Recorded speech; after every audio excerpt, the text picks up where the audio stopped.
The Imperial shuttle descended through clouds of violet gas, breaking into clear sky above the crystal towers of Volantos Prime. Commander Lyrie of House Veteran watched through the viewport as her homeworld grew larger beneath them. Beside her sat Marcus Cole, the human she had bonded with 3 cycles ago on the frontier station where they first met. Marcus pressed his face close to the glass, like a child seeing snow for the first time. His brown eyes went wide at the sight of the floating gardens and the massive palace that rose from the center of the capital city like a mountain made of light. "It's beautiful," he said in his accented Kalori. He still struggled with the clicking sounds their language required. Lyrie smiled at him, but felt worry in her stomach. The Kalori Dominion ruled over 40 star systems and had existed for 10,000 years. Her people were tall and elegant, with skin that shifted colors based on their emotions and eyes that could see into spectrums humans could not imagine. They considered themselves the greatest civilization in the known galaxy. Humans had only discovered faster than light travel 60 years ago. To most Kalori, they were little better than clever animals who had somehow stumbled into the stars.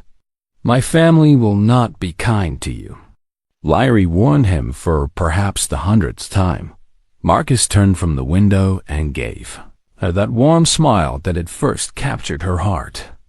"I know, but I have you. That's enough."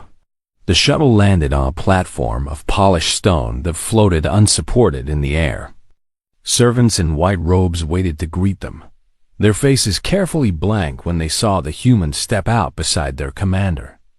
Lyrie led Marcus through corridors that seemed to be made of frozen starlight. He walked slowly, his head turning constantly to look at everything around him. His boots made too much noise on the smooth floors. His clothes, though she had helped him choose the finest human formal wear, looked plain and rough next to the flowing garments of the Kalori they passed. Every noble they encountered looked at Marcus with barely hidden disgust. Some did not bother to hide it at all. "Is that the creature?" One elderly lord whispered loudly to his companion. "I heard she actually bonded with it." The shame her mother must feel. Marcus gave no sign that he heard. He simply stumbled slightly over an uneven tile and caught himself on Lyrie's arm. She steadied him and felt frustration at how clumsy he was. The throne room of the Ascendant Empress stretched before them like a cathedral built by gods. Columns of pure crystal rose hundreds of meters into the air. Light from 3 suns filtered through the transparent ceiling and scattered into rainbows across every surface. Thousands of courtiers filled the vast space, their colored skin creating a living painting dot at the far end, on a throne that floated above all others. Sat Lyrie's mother. The Ascendant Empress Velith was ancient by any species standards. She had ruled for 400 years and would likely rule for 400 more. Her skin had settled into a permanent silver that showed no emotion. Her eyes were pools of absolute darkness that seemed to look through everything and everyone. Lyrie knelt before her mother. Beside her, Marcus attempted the same gesture but nearly fell over. Quiet laughter rippled through the court. "Rise, daughter," the Empress said. Her voice filled the entire chamber without seeming to grow louder. "And bring your companion forward." They approached the floating throne. Lyrie saw her sisters watching from their positions of honor. The eldest, Sinara, looked at Marcus like he was something unpleasant she had found on her shoe. The second daughter, Kethis, seemed merely curious. "So this is the human," the Empress said. She studied Marcus the way one might study an unusual insect. "I have read much about your species. You live such short lives. 80 years, perhaps 100 if you are fortunate. My daughter will watch you grow old and die in what will feel like a moment to her." Marcus bowed his head respectfully. "I know I am not worthy of your daughter, your radiance. I can only promise to love her for every moment I have. Love." The Empress made the words sound like something foolish. A human concept. We Kalori form bonds based on compatibility, on the strengthening of bloodlines, on political advantage. What advantage does my daughter gain from bonding with a creature from a species that was living in mud huts while we were building our first stellar empire? Lyrie stepped forward. Mother, I chose this bond freely. Marcus has qualities that... I did not ask for your defense of him. The Empress cut her off. I merely observe facts. You may keep your human, Lyrie. I will not forbid the bond. But do not expect him to be welcomed at this court. They were dismissed with a wave of the imperial hand. As they walked back through the whispering crowd, Lyrie felt shame burning through her. She had expected this treatment, but experiencing it was different from expecting it. Marcus walked beside her, occasionally bumping into courtiers who refused to move aside for him. Each time, he apologized profusely in his broken Kalori. Each time, he received only cold stares in return. That night, in the chambers assigned to them in a far wing of the palace, Lyrie sat with her head in her hands. I should not have brought you here, she said. The frontier was better. At least there, people treated you with some respect. Marcus sat beside her on the sleeping platform. His human warmth was strange, but comforting against her cooler Kalori skin. This is your home, he said. Your family. I would never ask you to stay away from them for my sake. But the way they treat you is not your fault. He kissed her forehead gently. I knew what I was choosing when I chose you. I would choose it again. Lyrie held him close and tried to believe that love would be enough to survive this place. She did not notice how her mate's eyes moved across the room before he closed them. She did not see how he counted the guards visible through the window or noted the position of every door. She did not feel how his body remained perfectly relaxed even as his mind catalogued every detail of the palaces. Security. Marcus Cole held the woman he loved and began planning for what was to come. Outside their window, the 3 moons of Volanthos Prime rose into the sky. The palace glittered beneath them like a jewel waiting to be stolen or protected. 3 weeks passed in the imperial court. Marcus Cole became a familiar sight in the corridors of the palace. The Kalori nobles grew used to seeing him trailing behind Commander Lyrie like a loyal pet. They stopped noticing him entirely, which was exactly what he wanted. The great diplomatic summit arrived with much ceremony. Representatives from the 5 major powers of the galaxy descended upon Volanthos Prime to discuss trade agreements, border disputes, and the growing tension between their civilizations. Ships from distant stars filled the orbital platforms above the planet. Marcus stood in the corner of the great reception hall, holding a glass of some sweet Kalori drink he did not particularly enjoy. He watched the delegations mingle with the practiced eye of someone who would spend many years observing powerful beings. The Vreth Concordat delegation drew his attention most. They were tall creatures, taller even than the Kalori, with pale blue skin and 4 arms. Their ambassador was a male named Drothan, who carried himself with the arrogance of someone who believed his species was destined to rule the galaxy. The Vreth had been enemies of the Kalori Dominion for centuries. 3 wars had been fought between them. A 4th seemed possible, perhaps even likely, within the next few decades. Drothan noticed Marcus watching him and crossed the room with long strides. His forearms were folded behind his back in what Marcus recognized as a posture of contempt. So you are the human, Drothan said. His voice was deep and resonant. The trained animal that Commander Lyrie keeps in her chambers. Marcus smiled politely. Ambassador, I am honored to meet such a distinguished representative of the Concordat. Drothan leaned down until his face was close to Marcus. Your species is young and weak. You have no place among the great powers. The only reason the Kalori allow you to exist is because you are too insignificant to bother destroying. You may be right. Ambassador, Marcus kept his voice humble and soft. I am always right, human. Drothan straightened. Enjoy your time as the commander's toy.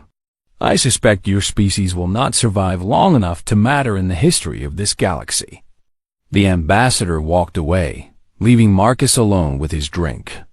Nearby courtiers snickered at the exchange. A human being put in his place by a real power. How amusing. Marcus continued smiling and filed away every detail of the ambassador's behavior. The slight nervousness in his upper left hand. The way his eyes kept moving toward the Empress. The small device hidden in his formal robes that was definitely not supposed to be in a diplomatic function. Lyra found him later as the formal banquet began. I heard what Drothan said to you, she said. Her skin had shifted to a deep blue that showed her anger. I should challenge him for the insult. Please don't, Marcus said. It would only cause problems for you and your family. I'm used to such treatment. Lyra's anger faded into sadness. You should not have to be used to it. The banquet proceeded with elaborate courses of food that Marcus could barely identify. He sat at the far end of the table, reserved for Lyra's family, as far from the Empress as protocol allowed. No one spoke to him. No one even looked at him. Then a servant carrying a heavy tray of crystal glasses stumbled. The tray fell with a tremendous crash directly behind Marcus and Lyra. Everyone in the hall jumped at the sudden noise. The Empress's guards moved forward. The dignitaries clutched at their hearts. Even Lyra flinched at the unexpected sound. Marcus did not move. He continued cutting his food with steady hands. His breathing did not change. His heart rate, which Lyra could sense through their bond, remained perfectly calm. She stared at him. He looked up and smiled. Clumsy servant. Someone should speak to the head of household about training. But Lyra had served in the military for over a century. She had commanded soldiers in 3 separate conflicts. She knew what combat conditioning looked like. She knew that an ordinary civilian jumped at unexpected loud noises. Only those who had trained for years, who had been in real danger many times, learned to suppress that natural reaction. Marcus returned to his meal. After a moment, so did she, but she watched him now. She watched how he moved, how he held his utensils, how his eyes tracked movement around the room. She noticed things she had somehow never noticed before. The way he always sat with his back to a wall. The way he always knew where every exit was located. The way his clumsy stumbles always seemed to happen near security panels or guard stations. That night, in their chambers, she confronted him. Who are you? She asked. Marcus was removing his formal jacket. He paused. I'm your mate. You know who I am. I know what you have shown me. Tonight I saw something different. When that tray fell, you did not react at all. He laughed softly. I suppose I have steady nerves. No human has nerves that steady. I served with warriors from a dozen species. Only the most elite, the most highly trained, can suppress their startle reflex so completely. Marcus turned to face her. For just a moment, she saw something in his eyes that she had never seen before. A cold calculation. An assessment of threat level. Then it was gone, replaced by the warmth she knew so well. You're imagining things, he said. He crossed to her and took her hands. I'm just a simple human who got lucky enough to catch the attention of a beautiful commander. Nothing more. Lyra looked into his eyes. She wanted to believe him. Part of her knew she should press harder, demand answers. But she was afraid of what those answers might be. Come to bed, she said finally. The summit continues tomorrow. We should rest. Marcus smiled and kissed her gently. Whatever you wish. They lay together in the darkness, but Lyra did not sleep for a long time. She listened to her mate's breathing, so steady and calm, and wondered what secrets lay behind those human eyes. She did not ask again. Some truths, she decided, were better left undiscovered. but she would remember this night. And when the truth finally revealed itself, she would understand that she had been given a chance to see it coming, a chance she had chosen to ignore. The attack came on the anniversary of the Empress's ascension. For 500 years, this date had been celebrated across the Dominion. The palace was filled with music and light. Every noble family had sent representatives to honor their ruler. No one expected violence on such a sacred day. Marcus had expected it for weeks. He stood beside Lyrie in the throne room as the ceremony proceeded. The Empress sat upon her floating throne, accepting tributes from her subjects. Her daughters stood in a line below her. Guards in ceremonial armor watched the crowd. Marcus counted the guards. 42 in the throne room. Another 60 in the surrounding corridors. Many more throughout the palace thought it would not be enough. The first explosion came from the eastern wing. The sound rolled through the palace like thunder. Then came screams and the sounds of weapons fire. The ceremonial guards drew their weapons and formed a protective circle around the imperial family. Marcus moved with Lyrie to join her sisters near the throne. "What is happening?" Lyrie demanded of the guard captain. "Unknown attackers, Commander. They breached the outer defenses. We have reports of fighting on multiple levels." Another explosion. Closer this time. The lights flickered. Marcus watched the doors. His hand found Lyrie's and squeezed once before releasing it. The guards by the main entrance died first. Energy bolts caught them before they could even identify the threat. Their bodies fell, and through the doors came the attackers. There were 12 of them. 3 different species working together. They moved with the precision of professionals who had trained together for years. Their weapons were military grade. Their armor was better than what the palace guards wore. Assassins. Very expensive ones. The remaining guards fought bravely. They were outmatched.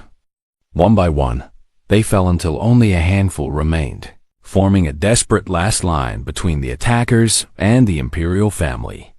The lead assassin stepped forward. She was Vreth, tall and blue-skinned like Ambassador Drothan. She surveyed the cowering nobles with contempt. "The Ascendant Empress," she announced, "and all her daughters.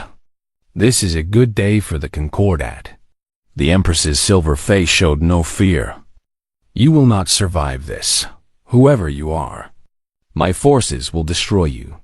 Your forces are busy, your radiance. We have been very thorough." The assassin raised her weapon. "Any last words?" Lyrie stepped in front of her mother. Her skin had turned the deep red of battle rage. She had no weapon, but she would not die cowering. "You will have to kill me first," she said. The assassin smiled. "As you wish, Commander." Marcus moved. What happened next would be talked about in the imperial court for centuries. Witnesses would tell the story again and again, and each time they told it, they would struggle to describe what they had seen. The clumsy human who could barely walk across a room without stumbling transformed into something else entirely.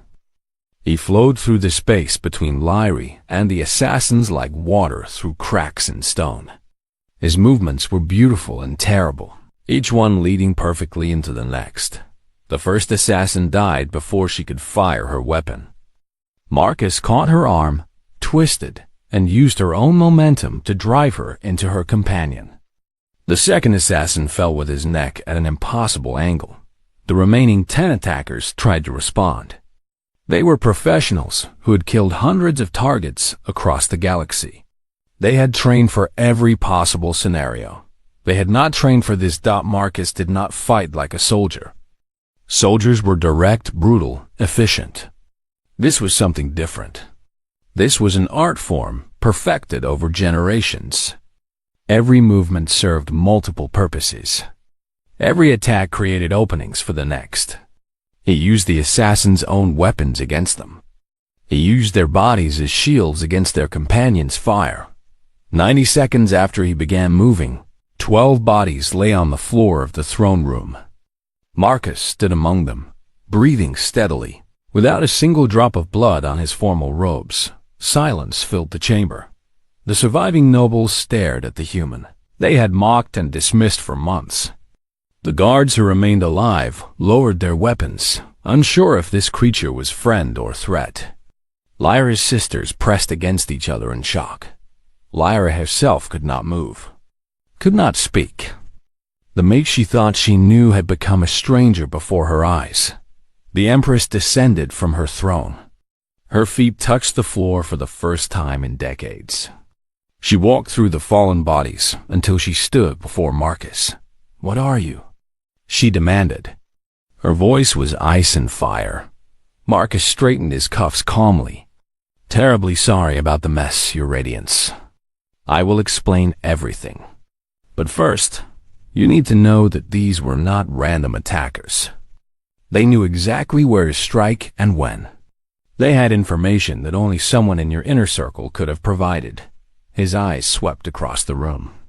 "You have a traitor in your council, Your Radiance. And until we find them, no one in this room is safe." The Empress studied him for a long moment. Then she turned to her guards. "Seal the palace. No one enters or leaves. And someone find me answers about who this human really is." She looked back at Marcus. "Starting with you." They held him in a chamber deep within the palace. Not a prison cell, but not comfortable quarters either. A place where important prisoners were kept while their fate was decided. Marcus sat calmly on the single chair and waited. Lyra came first. She entered the room like a storm, her skin shifting through colors too fast to track.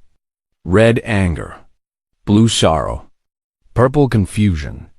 All of them at once. "Who are you?" she demanded. The same question everyone was asking. "Tell me the truth. Tell me everything." Marcus looked at the woman he loved. He had known this moment would come eventually. He had prepared for it. But preparation did not make it easier. "Sit down," he said gently. "Please." She remained standing. He sighed. "My name really is Marcus Cole. That much is true. But I am not a colonist who happened to catch your attention at a frontier station. I was placed there specifically to meet you." Lyra's hands curled into fists. "Placed by whom?" "Earth's Strategic Intelligence Directorate. A division so classified that most human governments don't know it exists. We operate across the galaxy, gathering information, protecting human interests. You're a spy. I prefer intelligence operative." But yes, her skin had settled into a dark gray. The color of betrayal. Our meeting. Our courtship. Our bonding. All of it was manufactured? The meeting was arranged. Everything after that. He paused, choosing his words carefully. I was supposed to use our relationship to gain access to the Calori Court. To observe and report. Nothing more. Then, why did you just kill 12 assassins to protect my mother? Marcus stood and approached her. She stepped back, and he stopped. Because 2 years ago, Earth intercepted communications that suggested a plot against the Calori throne. The details were unclear, but the threat was real. If your mother died, if your family was destroyed, the Dominion would fall into chaos. The Vreth Concordat would move to fill the vacuum. War would spread across 3 sectors. And humanity would be caught in the middle, Lyra finished. Yes, so my mission changed. I was no longer just observing. I was protecting. The door opened again. The Empress entered, followed by her 2 elder daughters and a squad of guards. The small chamber suddenly felt very crowded. "Continue," the Empress commanded. "I want to hear all of it." Marcus faced her without fear. "Your Radiance, I am an operative of Earth's intelligence service. I was sent to monitor your court and identify threats. When we learned of the assassination plot, I was ordered to prevent it by any means necessary. Why didn't your government simply warn us through diplomatic channels?" "Because we didn't know who the traitor was. If we had announced our knowledge publicly, the conspirators would have gone underground. The threat would have remained, but hidden. By staying in place, by watching and waiting, I was able to gather the evidence needed to identify your enemy. Sinara, the eldest daughter, stepped forward. And who is our enemy, human? Who betrayed our family? Marcus met her eyes. Your cousin, Lord Kethin of House Veteran, third in line for succession after you and your sisters. Gasps filled the room. Lord Kethin was beloved by the court.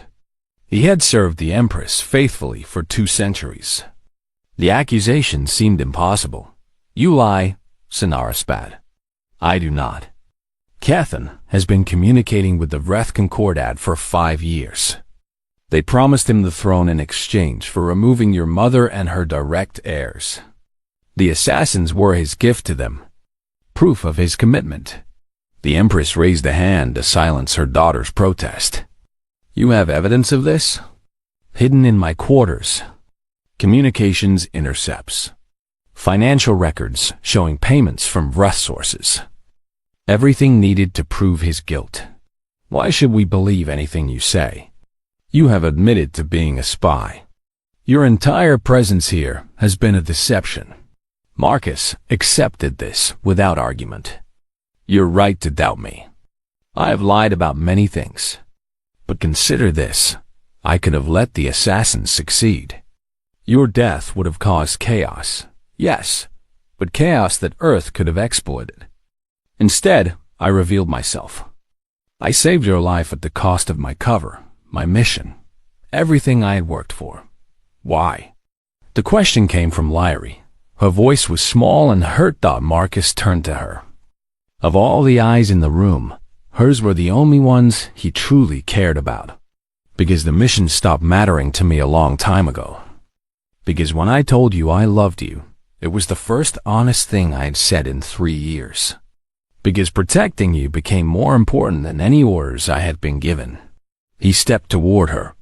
The guards moved forward, but the Empress waved them back. Everything about how we met was engineered, he said. But nothing about how I feel is false. I love you, Lyrie. I love you more than my duty, more than my mission, more than my own survival. If you want me executed for my deception, I will accept that judgment. But I will not let you believe that my love was a lie. Tears streamed down Lyrie's face. Her skin had turned a pale white. The color of grief. She did not speak. The Empress broke the silence. Arrest Lord Kethin. Search the human's quarters for the evidence he claims exists. And keep this one under guard until we determine what to do with him.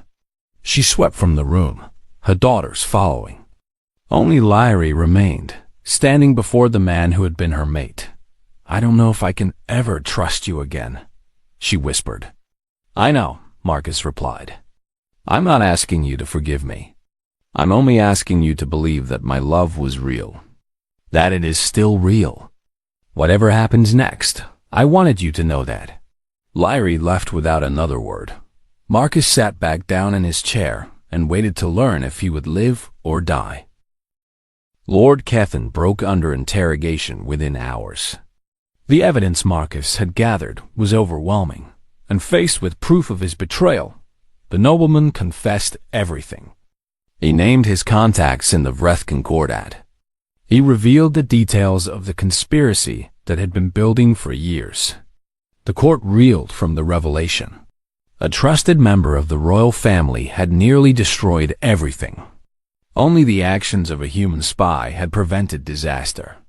The Empress summoned Marcus for a final audience 3 days after the attack. He entered the throne room alone. The damage from the battle had been repaired. The crystal floors gleamed as if blood had never stained them. The courtiers who filled the hall watched him with a mixture of fear and respect. That was very different from the contempt they had shown before. Marcus walked the length of the vast chamber and knelt before the floating throne. Rise, the Empress commanded. He stood and met her ancient eyes. You have created a difficult situation for me, human, she said. You saved my life and the lives of my daughters. For this, I am grateful. But you also infiltrated my court through deception. You used my daughter's affections as a tool for your mission. For this, I should have you executed. I accept whatever judgment your radiance deems appropriate." The Empress studied him for a long moment. "I have been thinking about why your government chose this approach. They could have warned me about the threat. They could have offered assistance through official channels. Instead, they planted an agent in my own family. Why?" Marcus considered how to answer. He decided on truth. "Earth is weak, your radiance. We have no great fleets, no ancient traditions of warfare, no empires spanning dozens of stars. In a direct confrontation with any of the major powers, we would be destroyed. So you use deception instead. We use what tools we have. And we wanted you to know that we have them." The Empress leaned forward slightly. "Explain." "By placing me here, by letting me remain hidden until the critical moment, Earth demonstrated something important. We showed that human operatives can penetrate any society, any court, any organization. That the helpful human assistant, the clumsy human mate, the insignificant human traitor might be something much more dangerous." Understanding dawned in the Empress's dark eyes. "You wanted us to know that you cannot be safely ignored. We wanted everyone to know.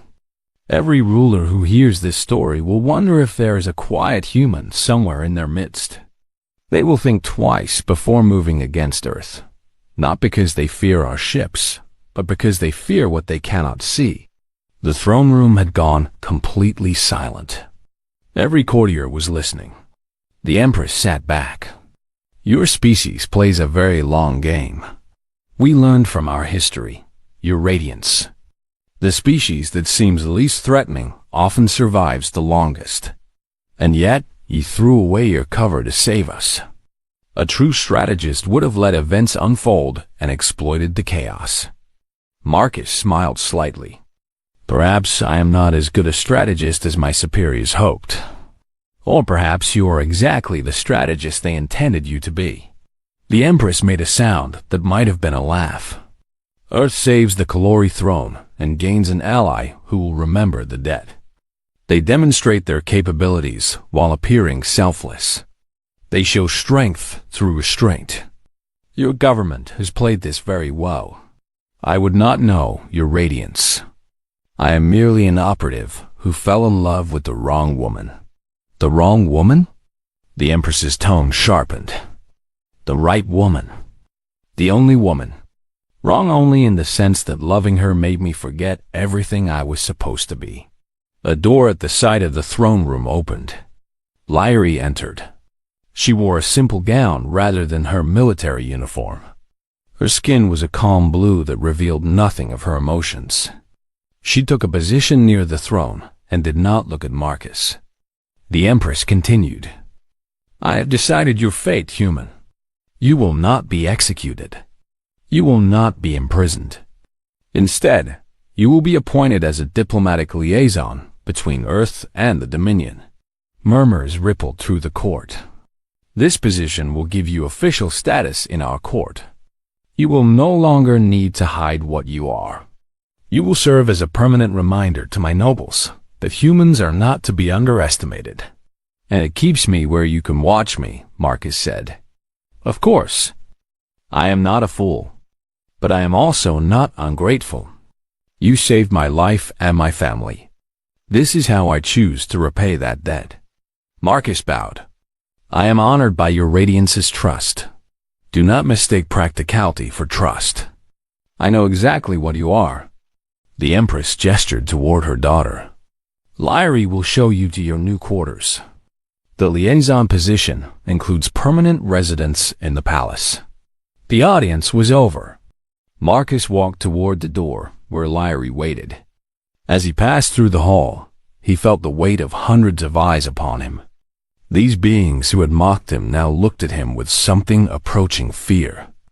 He found that he did not care about their opinions at all. In the corridor outside, Lyrie walked beside him in silence. They passed through halls of crystal and light until they reached a balcony that overlooked the vast city below. She stopped there and finally turned to face him. "Was any of it real?" she asked. The question she had been holding for 3 days. Marcus stepped closer. She did not move away. The mission was real. The lies were real. The loneliness of pretending to be someone I was not was real. He reached out and took her hand. The same hand that had killed 12 assassins without hesitation. "But when I told you I loved you, it was the first honest thing I had said in 3 years. Tears appeared in her eyes. "How can I believe anything you say now?" "You cannot. I can only prove my truth through actions, not words. 3 years of being exactly what I claim to be. Through loving you openly, without deception, for as long as you will allow me. My family will never fully accept you. They will always wonder about your true loyalties. Let them wonder. My loyalty is to you. It has been since the day I realized I loved you more than my mission." Lyrie looked at him for a long time. Then, slowly, she stepped forward and rested her head against his chest. "I should hate you," she whispered. "I know. I do not hate you. I know that too." They stood together on the balcony as the 3 suns began to set over Valanthos Prime. Below them, the capital city glittered with lights coming alive for the evening. The crystal towers caught the fading sunlight and scattered it into a million colors. Somewhere in the palace, Lord Kethen awaited trial for his betrayal. Somewhere across the galaxy, the Vreth Concordat was learning that their carefully laid plans had failed. And somewhere on Earth and on a dozen other worlds, other humans who seemed unremarkable continued their quiet work. The game was longer than any single move. The story was bigger than any single player. But for Marcus Cole, standing with the woman he loved as the stars appeared overhead, this moment was enough. This was real. This was true. Whatever came next, they would face it together. And the galaxy would remember that humans were never to be underestimated again. Claude is a I and can make mistakes. Please double